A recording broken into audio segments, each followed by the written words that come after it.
Welcome back to Toronto. Always great to have you, Yeah, Richard. well, Thank you for coming. This is wonderful. You never cease to amaze me. And when you have such a popular book on the New York Times bestseller forever, people love these characters, love Bernadette. How daunting of an experience is it for you to take something like that and make it into a film? Yeah, you feel this, if you think about it too much, there's this layer of extra pressure because, you know, people do love Bernadette and have their own feelings about who she is. But on the other hand, I think the book's so unconventional that it's not like everyone who read it was reading a movie and knew it. A lot of the questions I get is like, well, how are you going to make that into a movie? It's all these letters and, you know, memos, emails, receipts, you know, like, what is it?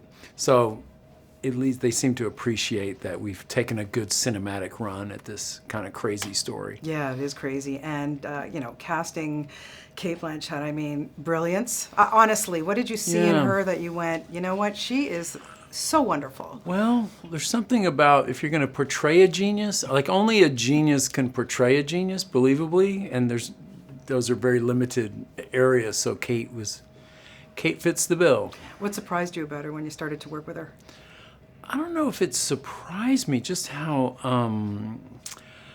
what I loved the most, and I'm happy to always say, is like how hard she worked. You know, it's just, she's, you know, I think someone with her abilities could say, I got this, you know, I'll just show up and I'll be great. She's like, no, she was worked so hard. She really digs in there. Yeah. I mean, makes it seem effortless, but you know, she's her work ethic. I'm a big rehearsal guy, and so we really hit it off on the way we were just kind of, I guess she's to acting what Bernadette Fox is to architecture in a way, like the way she describes in the movie. I have to get inside it to find out what it wants to be. I think she felt that way about her character. You know, she's very intuitive, very instinctual process. Yeah, it makes sense. So, let's just talk a little bit about Emma Nelson, who, you know, pretty much aside from Cate carries this film, such an important character. Yes.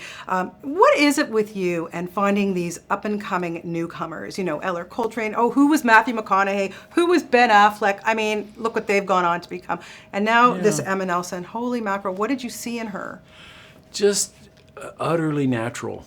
I mean, really intelligent, that's a good start. And then just utterly natural, able to, the way we're talking here, she could just take herself and then start doing lines from the movie. And, you know, there was no acting really. She was just such a natural. And then beyond that, just personality-wise, she was very unflappable, unintimidated, really just confident.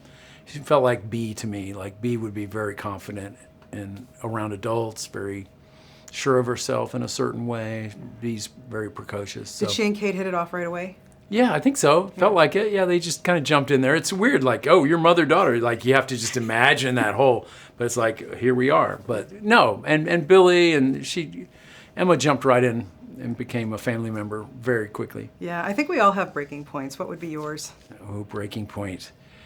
Well, I think I show it in the movie. Just an artist who's not able to do their what they feel like they're called to do. That's pretty dangerous environment to get into. So I haven't been.